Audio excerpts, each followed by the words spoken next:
Okey, mari kita sama-sama buat satu aktiviti untuk melihat ya sejauh mana kita faham ya tentang aset, liability dan juga equity pemilik seperti mana yang cikgu dah terangkan tadi. Okey, jadi hari ini kita akan tengok perubahan setiap aset dan juga liability. Jadi cikgu akan guna tanda tambah, okey, dan juga tanda tolak ya. Jadi tiap-tiap kali cikgu akan pakai tanda tambah atau tanda tolak. Okey, jadi yang pelajar semua kena faham, apabila kita ada aset, setiap kali aset, bila aset itu bertambah ya, maksudnya kita beli aset, kita masukkan aset ke dalam perniagaan.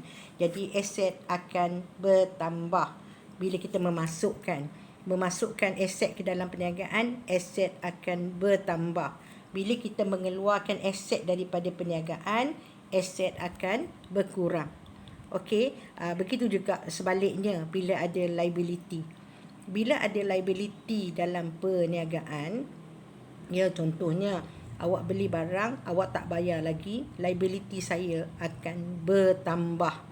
Ya, liability akan bertambah. Saya beli barang. Bila saya beli barang, inventory saya juga akan bertambah.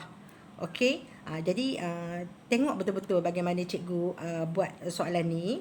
Okey, jadi kita tengok yang pertama pada Januari 1, Cik Jem memasukkan wang, nampak tak? Dia memasukkan wang sebanyak 50,000 ke dalam akaun bank perniagaan ya. Awak nampak ada perkataan bank kat situ.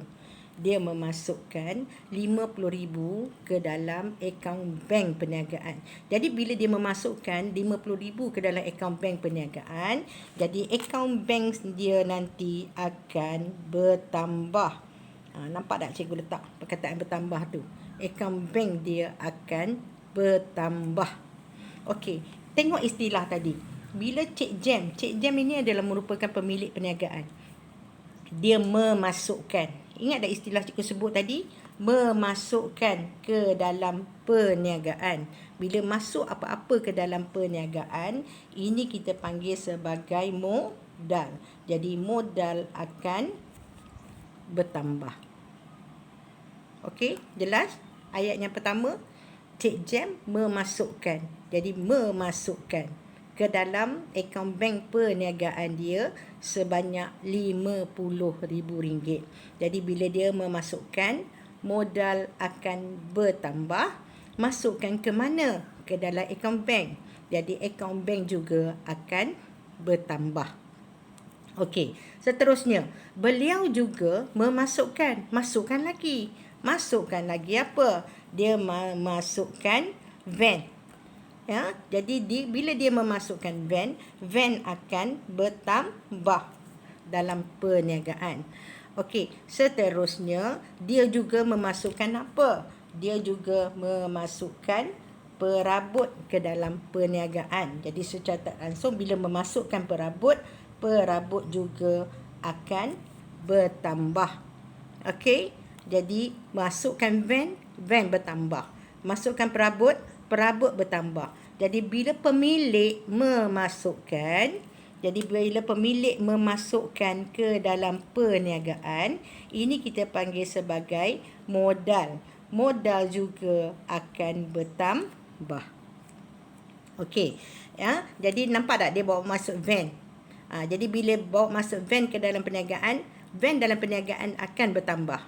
Seterusnya, dia bawa juga masuk perabot ke dalam perniagaan.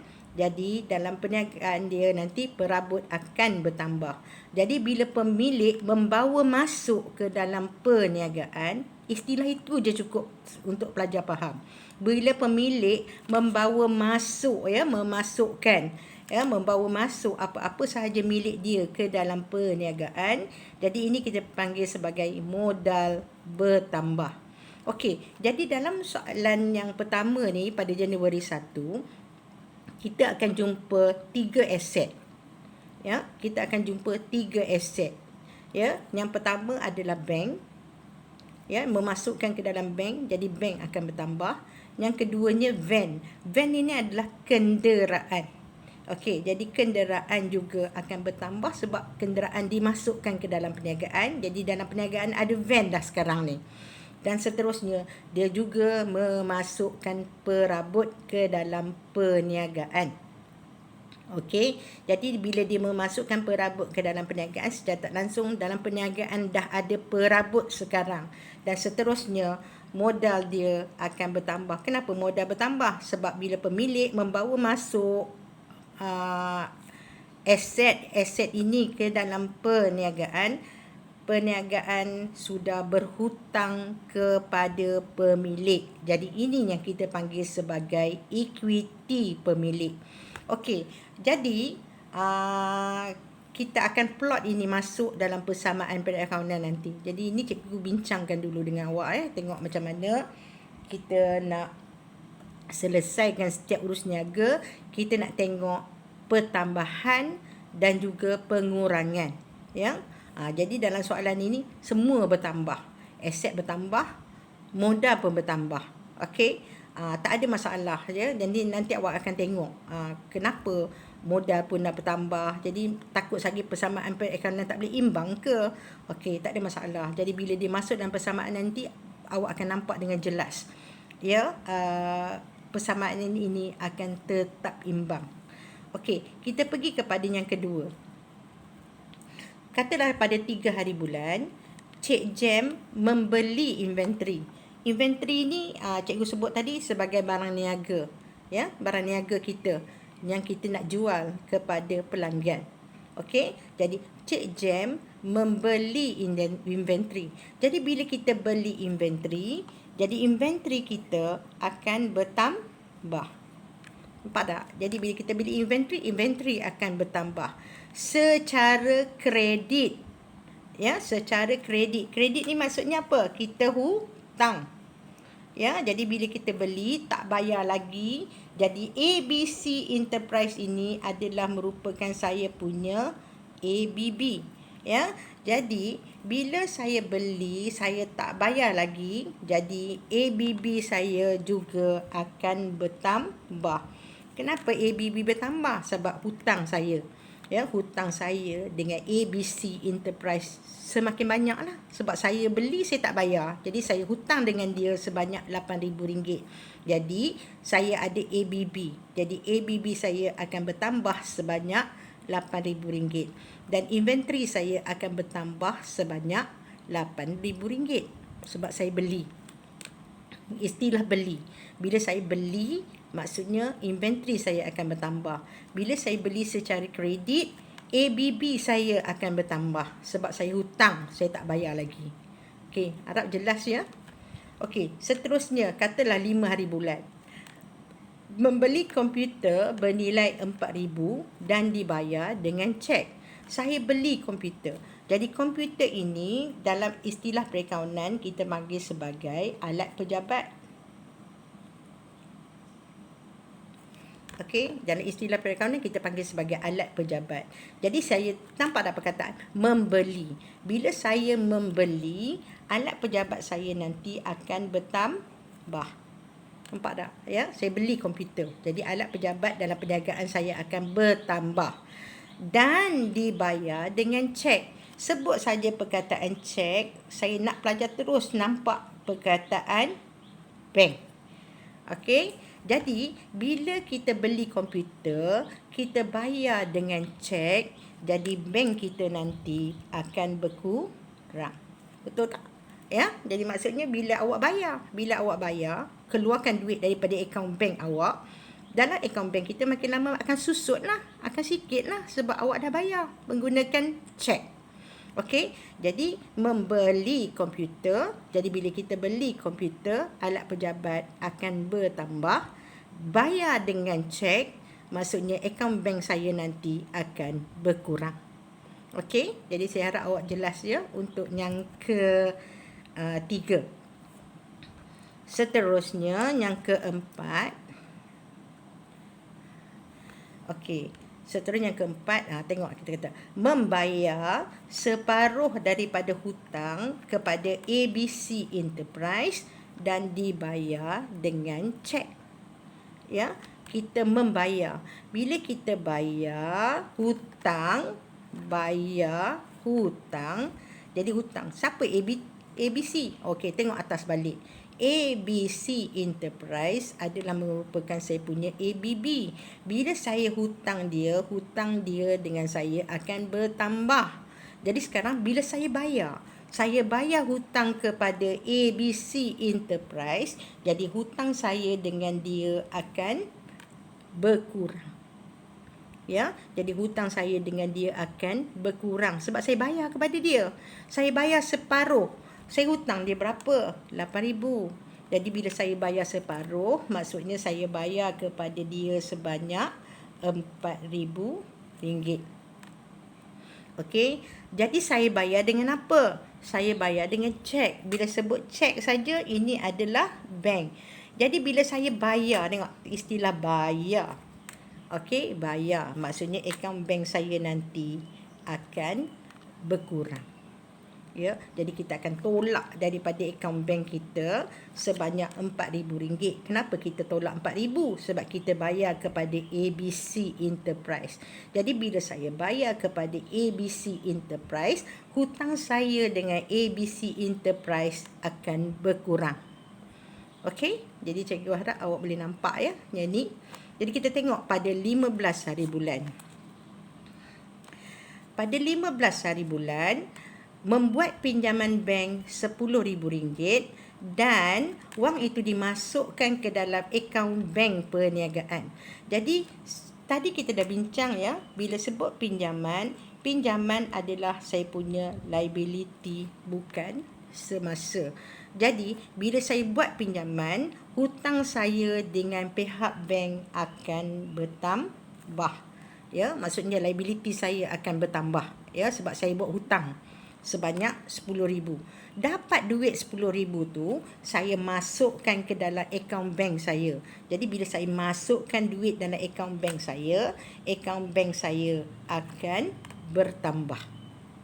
Okey, jadi cikgu harap awak jelasnya ini mengenai tambah dan juga pertambahan dan juga pengurangan dalam item dalam klasifikasi akaun kita.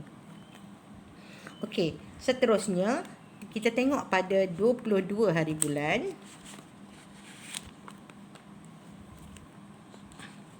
Okey, jadi pada 22 hari bulan, saya menjual separuh daripada inventory secara kredit RM5,000. Menjual separuh daripada inventory. Okey, saya ada beli inventory di atas tadi. Okey, bila saya beli inventory saya bertambah. Jadi bila saya jual inventory, saya tertinggal tengok 20 hari bulan. Menjual perabot bernilai RM500 dan menerima cek. Ya, menjual perabot bernilai RM500 dan menjual cek. Jadi saya ada perabot di atas tadi. Okey, bila pemilik memasukkan perabot bertambah. Tapi bila kita jual perabot, ya, bila awak jual perabot, jadi perabot ini nanti akan berkurang. Jadi kita tolak. Ya, kita tolak. Ya, sebab perabot ini nanti akan berkurang. Okey, jadi bila kita jual, kita dapat cek. Ya, kita dapat cek, menerima cek. Jadi akaun bank saya nanti akan bertambah. Jelasnya, bila jual, perabot saya tolak, kurang. Bila saya dapat cek, akaun bank saya akan bertambah. Okey, jadi harap jelas ya. Okey, kita pergi kepada 22 hari bulan. Saya menjual separuh daripada inventory secara kredit dengan harga RM5,000. Separuh daripada inventory. Okey, saya ada beli inventory di atas ni. Okey, beli inventory secara kredit RM8,000. Jadi nilai inventory yang ada dalam kedai saya RM8,000. Okey, ni inventory saya. Jadi sekarang pada 22 hari bulan, saya jual separuh daripada inventory itu. Jadi bila saya jual, tengok perkataan jual, jadi inventory saya akan kurang. Jadi saya akan tolak inventory. Bila disebut separuh, Okey, bila dia sebut separuh, jadi total inventory saya adalah RM8,000. Jadi bila saya jual separuh, jadi harga dia adalah sebanyak RM4,000. Ya, jadi inventory yang keluar daripada perniagaan saya adalah RM4,000. Saya jual secara kredit. Ya, bila saya jual secara kredit, jadi ini adalah saya punya akaun belum terima.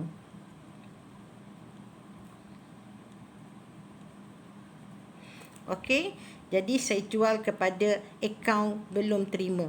Jadi orang, pelanggan, kalau dia beli barang daripada kita, dia belum bayar lagi, jadi kita panggil mereka sebagai akaun belum terima. Okey, jadi saya jual kepada akaun belum terima saya sebanyak RM5,000. Jadi akaun belum terima saya akan bertambah. Maksudnya hutang dia dengan saya akan bertambah sebanyak RM5,000. Jadi awak nampak dah ada perbezaan harga kat sini.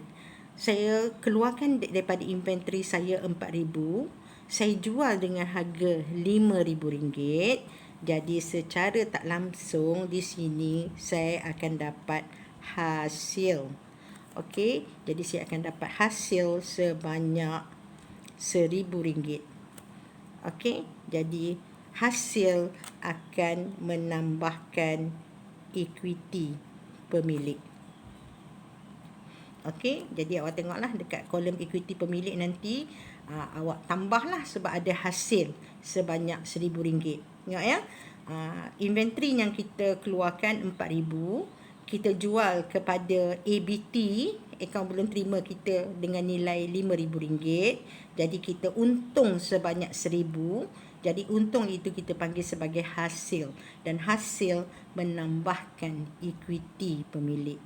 Jadi bila kita jual, inventory kita tolak.